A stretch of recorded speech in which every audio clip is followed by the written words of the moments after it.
Keluarga kenang detik-detik Septia Adinda meninggalkan rumah sebelum ditemukan meninggal dunia akibat menjadi korban pembunuhan mutilasi di Batang Anai, Kabupaten Padang Pariaman, Sumatera Barat, Jumat, 20 Juni 2025. Pakailah baju amalu, awas sabantanyo, pasang saja pakaian mama dulu, saya pergi sebentar, ujar Septia Adinda, sebelum meninggalkan rumah di pagi hari Minggu, 15 Juni 2025. Pagi itu ia diajak oleh ibunya, Weni, pergi ke kota Pariaman tempat saudaranya. Saat itu Dinda, sapa anak kerapnya, sudah mengiyakan ajakan tersebut. Namun saat ibunya bersiap-siap, Dinda menerima telepon dan meminta izin untuk mendahulukan ajakan dari penelpon.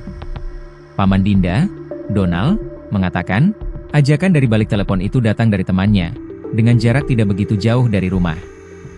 Itulah percakapan terakhir Dinda di rumah. Saat itu saya juga berada di sana, ujarnya, mengenang hari terakhir bertemu kemenakan perempuannya.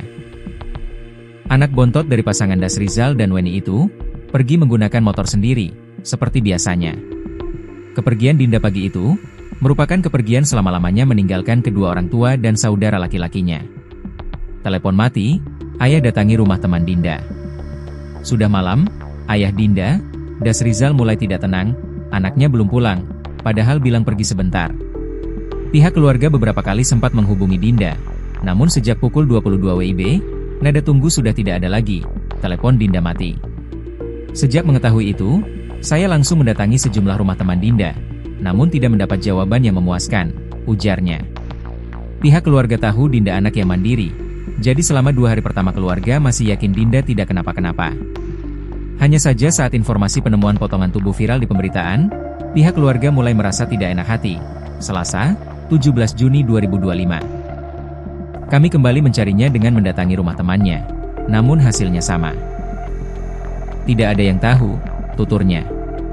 Barulah di hari Rabu, pihak keluarga mendapat informasi bahwa proses identifikasi merujuk pada anaknya, sesuai dengan pengakuan sejumlah teman Dinda yang menunggu di RS Bayangkara.